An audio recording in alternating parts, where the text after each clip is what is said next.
welcome to another episode of Behind the Dreamers. I'm Jennifer Loehding, and we are talking to the creators, the achievers, the magic makers, and the dreamers. These are our friends, these are your friends, and they are living the extraordinary. Well, here we are, another episode of Behind the Dreamers. I am super excited about my guest today. This is going to be so much fun. He was a first lieutenant in the U.S. Army, and as a platoon leader during Operation Iraqi Freedom, he was charged with the safety and leadership of 42 soldiers. When he returned from deployment, he thought of himself as a championship leader, but as he tried to assimilate back into his marriage and his career as a civilian, he recognized that he wasn't living the life he wanted to live. And so he removed the things that were not working for him, and he says he has a simple philosophy on life: live what you teach, which I love because that is important to me. Yeah. So we're going to have fun today. But before I welcome him on, I do want to do a quick shout out to our sponsors. So today's episode is brought to you by Walt Mills Photography. If you are a creator needing post-production, consultation, or promotion, Walt is your guy. Whether short films, YouTube films, photography work, or a new headshot, he can help you find a solution to match your needs. To learn more about Walt and his work, you're going to want to go to photosbywalt.com. All right, it's time to get the guest on here. I'm excited. So Nate Bailey is a best-selling author. He has 3 books. He's an entrepreneur. He's built multiple successful businesses in insurance and real estate. He recently fulfilled his long-time dream of selling his insurance agency so that he could follow his dream of being a coach and a professional speaker. And he's done so many incredible things. In addition to his work, he's completed several endurance events, which I am privy to. I love this stuff. And so over the past few years, he's done some 50Ks, 100Ks, and 100-mile runs. So we're excited, Nate. Welcome to Behind the Dreamers. Yeah, thanks for having me. I'm excited to be here. It's going to be fun. I know we talked off camera about the running because I shared with you that my husband's done lots of running. So I say privy. I'm aware of how those things work. So Good stuff. Good stuff. All right, so I want to open this up. I want to talk a little bit about what you were doing because you're a professional speaker, you're an author, you've got all this great stuff going on. So tell us a little bit about what you're doing to help your clients and how you're making a difference. Yeah, absolutely. So for the last, almost 6 years now, full time, just working with a lot of business owners and entrepreneurs to really just help get them to really live their life at their highest level, right? Because self-mastery, I think, leads to being able to help others to master themselves as well. And when you're talking about entrepreneurs and business owners and the impact that they make and, the other lives that they're impacting from, helping to provide a lifestyle for others that are helping them to grow inside of their business, and then the impact that they make through whatever it is that they're doing, it always all starts with ourselves. And when we can be that example, again, kind of going back to live what you teach and preach, is then you have not only the ability but the congruency to be able to instill that in others as well and inspire others, and then go out and make an impact that you want to make inside of this world. And we need a lot of leaders inside of this world right now. I feel like more than probably ever, definitely in my lifetime. So. Yeah, well, and I think the thing, I like your philosophy to live what you teach, because I think, we can talk all day long about integrity, right? Integrity looks so very different for everybody. I mean, there are a lot of us, we have similar values, right? But I think it does look different for everybody. And I think one of the great things about being a leader is that, yes, self-mastery is important. When you learn to walk through, whatever that is, that valley of darkness, or whatever you feel like that hurdle is that you have to go through, and then you've done that, then you're right. You have the ability now to come in and show other people, hey, I mastered this. Let me show you what I did. Not where I'm at right now, but let me show you how I got through that to where I am now. Because really, nobody cares. I mean, yeah, people love that you're where you are, right? But they want to know what you did to get from here to here. Yeah. Yeah, I know, totally. And, sometimes, especially with social media, you get to see everybody's highlight reels and where they're at today. And, unfortunately, a lot of times we're comparing ourselves with people that have just been in it and doing it for a little bit longer than maybe you have yourself. And so people will start to get down on themselves because they're not further along the path. And so it's trying to help people to see that, it really doesn't matter where anyone else is at, because when you really get to know them and their story, you find out that you're way more similar than different. And, you just are not quite as far along the journey as where they are at, right? Because I think we've all been through some form of trial and tribulation to get where we're at, and some a little bit more than others, depending on, your life and your experiences. But um, it's just, there's no free pass, right? And so Right. it's just takes being committed to who you are and who you want to become, and staying consistent with that on a daily basis over a very long period of time.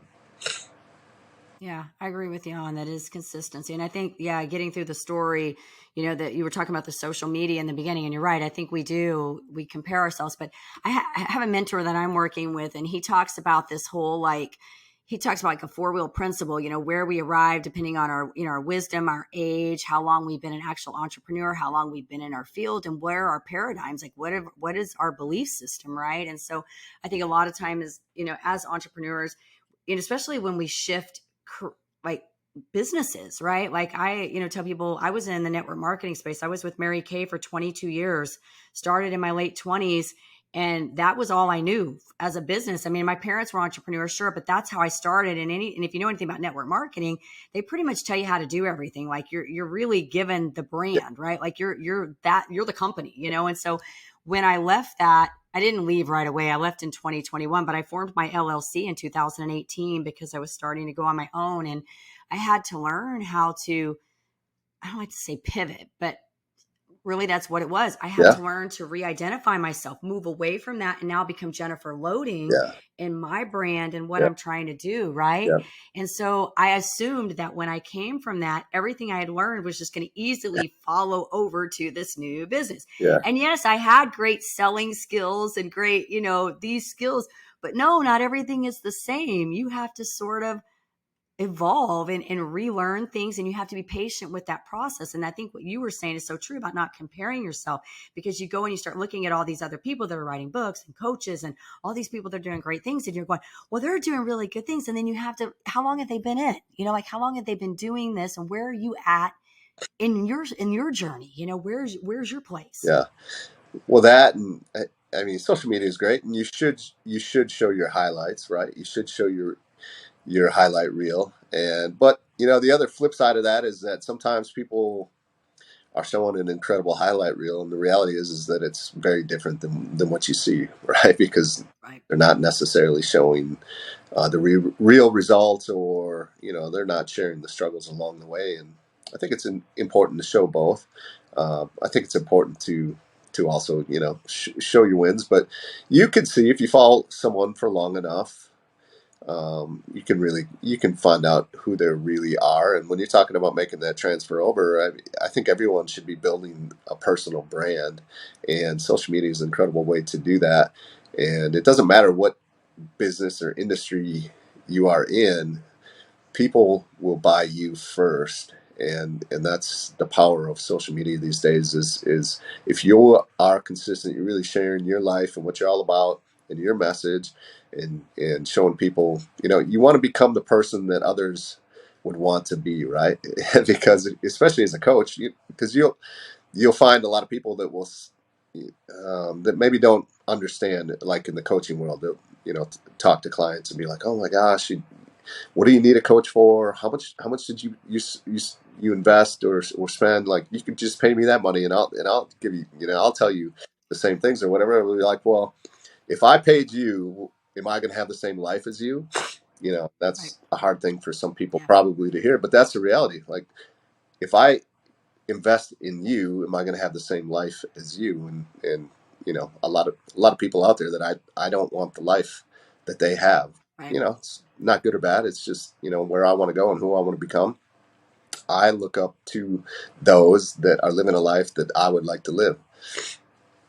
Yeah, I agree. I had a mentor once when I was in Mary Kay, and I do like this that she told me. It's kind of funny. She always said, never take advice from someone you wouldn't trade places with. Mm, I've held on to yeah, that that's forever, a thing, because right? sometimes, yeah, I look at people and I think, would I want to live that life? And I'm like, No, why would I even be listening to Right. that, right? And you are so on point with that, because we have to find, and I think this is so important even when we're finding coaches, because I always say coaches have coaches, I have mentors, and I think Good. that we find people in our circle that we feel like emulate how we want to embody our lives, right? And I think authenticity is so real and important. And so that's why, even on this show, I always say we talk about the good, the bad of entrepreneurship, because I think a lot of times, especially where I came from, there's a lot of this rose colored glasses stuff that goes on. And you come in thinking that it's all, rainbows and unicorns. And I'm like, no, it's not rainbows and unicorns. This is a business, right? We have to take things seriously, and you are your brand, and people buy from you, not your product. They yes, you got to find a whole what they need, right? Yeah. But ultimately they're buying from you because you're setting yourself apart from every other person that's doing what you're doing. Yeah. So thank you for saying that. It's Yeah. good stuff. Yeah. I love it. And I love all my people that come on the show, because I always tell people, like, I'm always, when I go through and I find people, I try to find people that I feel like are living authentic lives and they're true to what they say they're doing. And because I know that when we live out the life that we want to live, we're treating the people we're working with correctly. We're doing things in alignment with our values. And that's the same way we treat the people that come into our spaces, right? Yeah. Yeah. 100%. So Yeah. Absolutely. it's good stuff. Yeah. So good stuff. So I want to know, because you've done like you've been in the military, and then you've done these extreme, because like I said, I know this stuff on the other side with these extreme events. And I would love to know how, and it's funny I'm asking you this, because I actually brought my husband on a podcast way back when I first started. He had just completed like one of his 100-mile races. And we were talking about all the, like the head stuff that he was, you go through when you're Yeah. doing those. And he was like, I was hallucinating about Minecraft and all this stuff. I would just love to know from you your perspective on mindset, having gone through this, like maybe some pointers for our audience, maybe on like what it means to have like a healthy mindset. Yeah.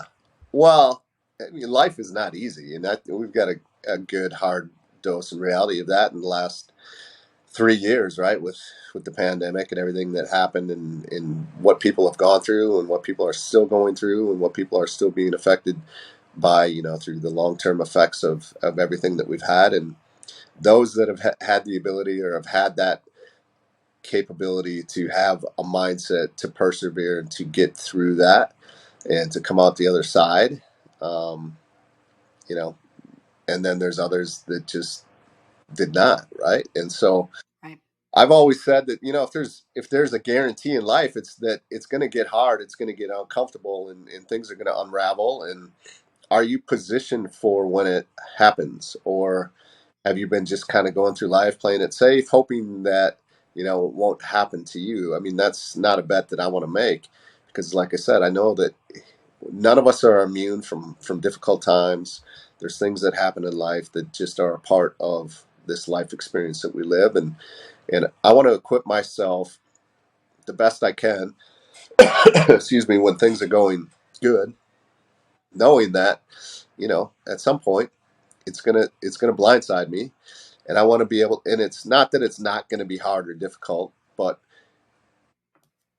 can I prepare myself to handle it at a much higher level than if I had not? And that a big part of that comes through having what we call the mindset, right, or the mental toughness, the positive self talk, to not just get completely thrown off our game, and then what's the tendency to kind of curl up into a ball, to kind of you know step away from people and go inward when we really need to continue to be able to stay outward and stay positive and stay in motion, and have the ability to, when things are difficult and things are hard, to still be able to find clarity in where we're at and the direction we need to go, and to pick ourselves up and to dust ourselves off. And all of that comes from a positive mental attitude.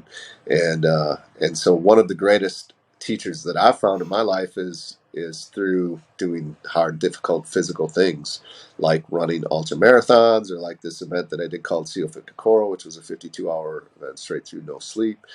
Um, and it's not just the event that gives you that mindset, although that's a big part of it. Is definitely, like you said, your husband going through, and the hallucinations, or the pain that you got to fight through, the tiredness that you got to get through. just the self-talk that you have within yourself and with yourself over 100-mile journey. And whether it's like, why are you doing this, or like you could quit anytime, or it's all right if you don't finish, or whatever, right? Like we could justify a million different ways why it's okay to stop, and then but you don't, and you continue to push through and to move forward. Or you see others that, like the last 100 miler I did, he was a good friend of mine, actually. His name's Aaron Hale. He's deaf and blind, and he finished the 100 miler. There was this guy, Wow. had to be definitely in his 70s, maybe even a little bit older, pushing like his son in essentially like a stroller the entire way, just like slogging through it. And we continued to kind of pass each other throughout the night, and just and here I am, like full function. I can see, I can hear. I'm a healthy guy. Like I really don't have anything to complain about when I see these other people that are out on this course with where life is clearly thrown them a little bit of a different hand than I have. And so perspective, right? By going through these experiences, putting myself in those different situations, to realize that, I really don't have it all that bad. So yeah, but on the flip side is, like I said, not just the event and the experience, but who you are forced to become by having to train and prepare for those things, and who that forces you to become and show up as in the other areas of your life as well. Because I don't, running 100 miles is great, and the lessons that I learned from it are incredible, and the mindset that I built from it is amazing. But if I'm doing that and I'm sacrificing all the other areas of my life, if I'm sacrificing who I show up as inside of my home as a husband or a father, or if it's sacrificing who I show up to as a client for those clients that are looking to me for guidance in their own life, then is it really worth it? And I would say no. So it forces me to raise my level in all areas of life, and so the benefits are just incredible. But it's way easy. Could it be way easier to to not do all those things and to just sit back and rest on whatever it is that I have? Some people could say that, but again, is it really, when the hard times do truly hit? And so yeah, it's not human nature to lean into those types of things, and that's why a lot of people choose not to do them. And it doesn't have to be physical. There's plenty of other ways that you could go about it to build that mindset. It doesn't have to be a 100-mile run. It doesn't have to be a 52-hour straight through event led by Navy SEALs. But there's plenty of other ways to push ourselves, physically, mentally, and emotionally. But it's just find that thing for you and lean into it. And I think that's where we feel most alive too, right? When you're out experiencing Mm-hmm. life and you're persevering and you're pushing through, those are the greatest rewards as well. And I would rather, because you never know when this life is over. And so there's, I've seen some of the healthiest, fittest, um, most incredible people have life cut way too short, right? But at least I know that they lived and experienced life while they were here. And so there's zero regrets, because the worst thing to do would be to get to an old age when we can't get the time back because it's gone. And once it's gone, you can never get it back, to look back and wish you would have done more. And, again, that's not something that I want to, that's not a regret that I want to have when I get older in life, hopefully when I get older in life.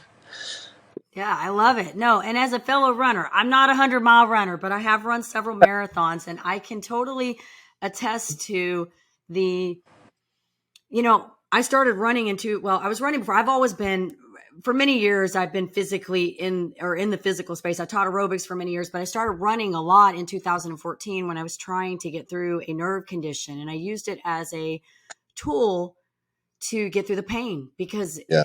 what I was dealing with was so Yeah. freaking painful that for the moment in time that I would run, it would actually deviate the pain and Yeah. move it somewhere else. Right. And I talk about that in my book. But, I all of those things that you were sharing, like I could feel that, because I know like the the depths of the pain that you go through or the things that you do to try to train. And I like, not only for myself, but like I've seen my husband do it, but just knowing, just training for a marathon in itself. I think if people do that, that's hard in itself. I look at people like you and think, oh my gosh, like no way, you know, I always said this, there would be days when I would go out and I would run, like I would go do a trail run, like a 30K or whatever. And I'd go out and I'd do this and I would be like, I'm going to do this. And I'd finish. And then the next day I'd go out and do a 5K and I couldn't get through the 5K, because it all starts here. Yeah. Right. And I think so much of what you said when you were talking about how it transfers into other areas of your life, how you show up and what it teaches you and how you show up.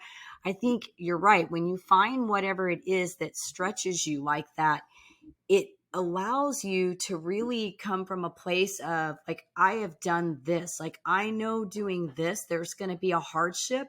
My job is not to bow down to the hardship. It's to figure out how to get through it, like, or around it, however you want to look at it. And that's how I think of entrepreneurship, really the same way that when you're in entrepreneurship, you just know there's going to at some point be a fire burning, right? You Yeah. just assume that there's going to be a fire burning. So your job is not to say, pretend there's going to be no fire burning. Your job is to say, there's going to be a fire burning. My job is to figure out how I'm getting around or through Yeah. that fire. Yeah. Yeah. Like how am I going to navigate around it?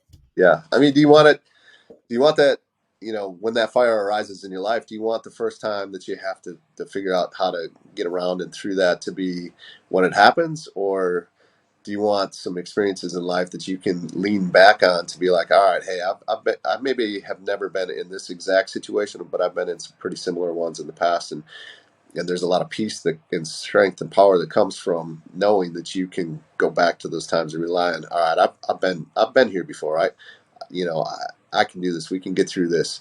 It's like choosing your hard. I was in the Army. I was not in special operations, but I have a lot of friends in that community, and they're the best of the best, and it's the same thing for them.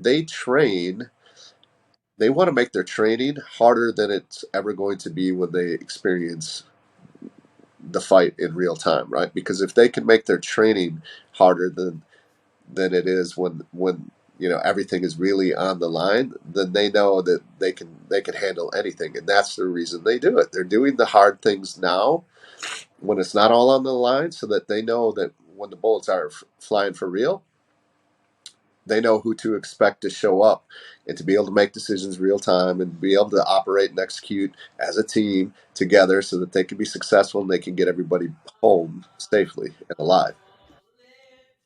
Yeah. Well, and I had a gal come on my show. Oh my gosh, way back in the beginning, Dawn Grenagel. She was at the time, a third time Olympic trial runner. Amazing runner. Yeah. She's here in the Dallas area. My kids worked with her. But one of the things she talked about, because I asked her, I think she was going to Atlanta at that time. So backpedal to about 2019. She was going to Atlanta trials.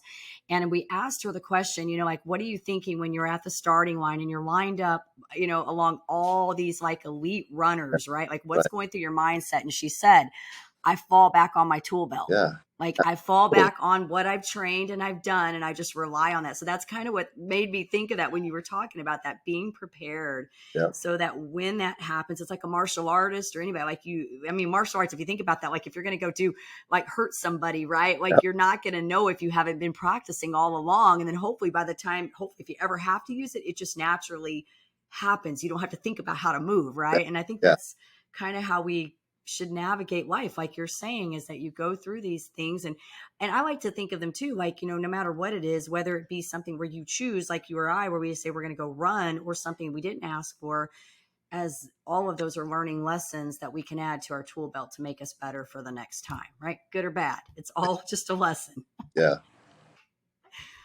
Life is like one big lesson every day, right? Like as I'm talking to you right now, I hear my son singing out there, and I was just about to text him and say, stop singing. They're going to hear you singing on the podcast today. It's That's good. always a lesson, right? Good stuff. Good stuff. So tell us a little bit about your books. You've got 3 books out, right? So tell us a little bit about them.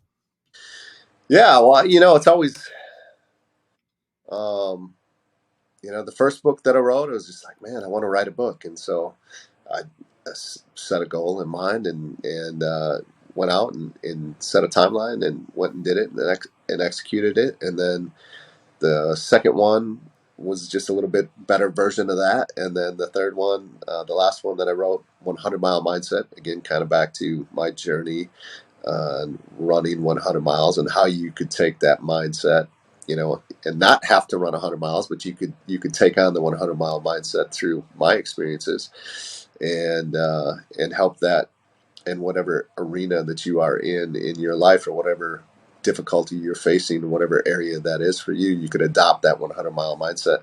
And so, again, just kind of like what we've been talking about, I'm really proud of the last book that I wrote, and probably less proud of the other two that I wrote. But if it wasn't for the first one, there probably wouldn't be a third one. So, Right. it's all a progression. You start from where you're at.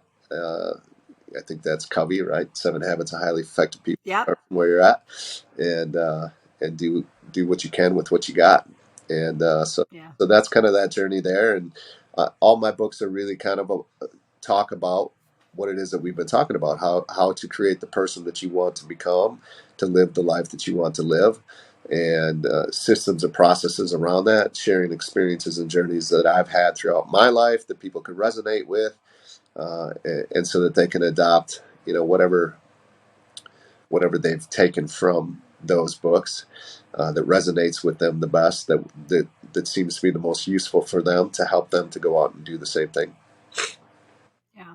Book writing's not Yeah, easy. So I'm impressed that you did your third one. I wrote one, and probably like you, I I laugh about it now because I tell people, I'm like, if you want to read my journey, read the book. Just don't get too excited about it because so much has evolved since that time. And I'm like, yeah, maybe I'll do a 2.0. And then I'm like, no, I don't even feel like doing that. Like I yeah, just right. finished building out a program, and I'm like, it took me 6 months to build it. And I'm like in the middle of doing the recording and the edits right now. And that's just like killing me. I'm like, I just want to be done like building stuff, It like just is.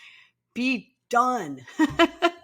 Yeah, it's you quite the know? process for sure. I've been thinking about writing the fourth one for a while now, and I haven't taken the steps yet. So I'm kind of same thing. I'm like, I must not want it bad enough right now. But yeah, Yeah, I think there's a time, and yeah, and I feel like we all have to have that. Like, I don't know how, if your book was like mine, I felt like mine was kind of a cathartic release. It was like I needed to tell this story of, like this, what I'd gone through and what I'd learned about it. And it's good because a lot of times, when I go and I talk to people, I go on other shows and I'll talk to people about my journey.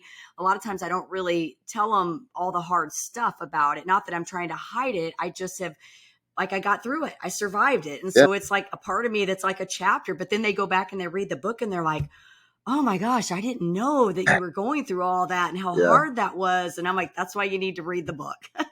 absolutely, It's there for a purpose. yeah, So yeah. you get it. You get it. Well, this is awesome, Nate. I'm super excited about what you're doing. And like I said, I love your philosophy and how you're doing, your business, and the way that you're conducting, because I think it's important. I think integrity is important. I think we lead by example as leaders. And so I'm glad that you were able to take all your journey and everything that you've done and kind of put that into a place where you can help other people to see and do. I do want to ask you a couple fun questions because I always like doing this if I That's can do it.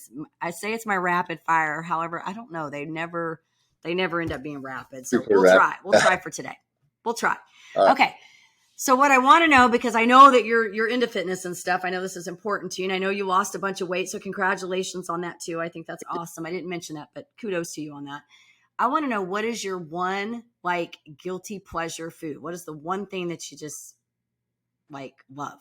Ooh, I like a lot of food. There's not much that I won't eat, but you know, something probably with a lot of carbs, right? Although like I like a big juicy steak, which I don't eat a lot of that, especially with the current plan that I follow is a little bit lower fat. But yeah, a big ribeye is really good. Or I'm a big fan of pizza as well, or a nice big juicy cheeseburger with some fries would probably be something. I like treats too, man. See, just look at me, just rattling them off. I get chocolate cake or something like that as well. I like a good steak. I do low carbs, so I do more meat and Yeah, veggies and probably a little more of the fat. I don't know. I don't purposely go out and eat fat, but right. I tend to eat more meat and veggies. So I am a steak person. Love Okay. steak. So, but I like the other stuff you named too. I Yeah. just don't eat it as often. Right. So, okay. Where is, because I know you've tried, you were in the army. So what, I guess maybe where's your favorite, I don't know, it doesn't have to be in the military, but maybe a favorite destination spot or the coolest place you traveled to? Okay.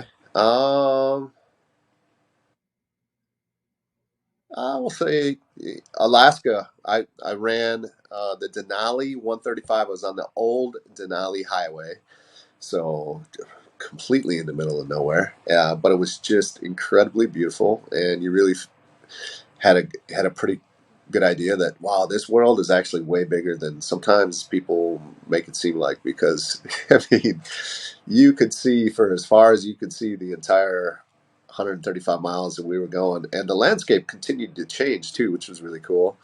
And it was just like, man, it was just you felt very small and insignificant on this trail, but it was gorgeous, and it was pretty amazing. Wow. Very cool. I've never been to Alaska, so it sounds amazing to me. Oh, That's one, I've not been there. Very cool. All right. One last fun question. What's your favorite book? oh, Or do you have, you can have more than one, but maybe one that tough stands one. out. Um, there's one. It's called Sacred Pace. Mm, I really enjoy that book. Yeah, Sacred Pace by Terry Looper or Looper. awesome. That's my favorite question. I get a book list from that. I tell my people, you need a book list, just go on my podcast and go find where the book list is. I get a lot of good books out there. But you did mention Stephen Covey earlier, and that Yeah, was one of my favorite well, books. Yeah, it's one of my favorite. I talk a little bit about it in my program. I talk about the four quadrants. yeah. You know what I'm Oh, I talking love. about. But Yeah, yeah, I tell people all the time, like all my clients, I'm like that's on my book list, and it's so funny because one they always tell me my people they'll be like you're always talking about these books and I'm like yeah because you need to read them, they're important, like I'm telling you for a reason, yeah, read the book. He talks about so many great things and I think yeah, it's such a great book for life in general. yeah. It's one of the tops for sure. Yeah, it's a must-read Yeah. development Yeah. for sure. And what's funny about that, Nate, is that I read that like I'd heard about that book before because coming, from the network marketing space, Yeah, I mean, we had mentors the whole time, but I had partnered up with a firm about a year ago, and that was one of the required books that I had to read when I was working with them. And it was funny because I'm like, how did I never read this book before? I'm like, golly, I wish I would have like you know what I mean? There were so many things like I had kind of already like touched upon, but it put I guess articulated, articulation around these yeah. topics for me. And it was like, okay, now this all makes sense, like, so yeah, it's definitely a good A book. good one So that's really been revisited. I haven't revisited that one in quite some time, so it's a good reminder probably for me to go back and read it again as well. yeah, absolutely. Absolutely. All right. Well, Nate, if our audience wants to get in touch with you, maybe they want to learn a little bit more about your work, find your books, find out what you've got going on. Where would you like us to send them? Yeah, the best place, just connect with me on Instagram at Coach Nate Bailey. Would Okay. be great. Okay, perfect. We'll do that. I'll make sure we get some when we get this ready and all the edits done. We'll make sure we get some context in there so they know how to find you, Yeah, all that good stuff. This has been fun. Thank you so much for coming on and chatting with us and telling us a little bit about your journey and all the good stuff and the mindset tips. I think these are always great. People are always looking for this kind of stuff, and I think it's great what you're doing. So appreciate your authenticity. thanks, Jennifer. Appreciate it. It's awesome. All right. And of course, we want to say to our audience, if you enjoy the show, please be sure you go check us out on Apple, give us a rating over there, hit that subscribe button on YouTube so we can keep sharing all these awesome stories. And as I always say, in order to live the extraordinary, you must start, and every start begins with a decision. You guys take care, be safe, be kind to one another. We will see you next time.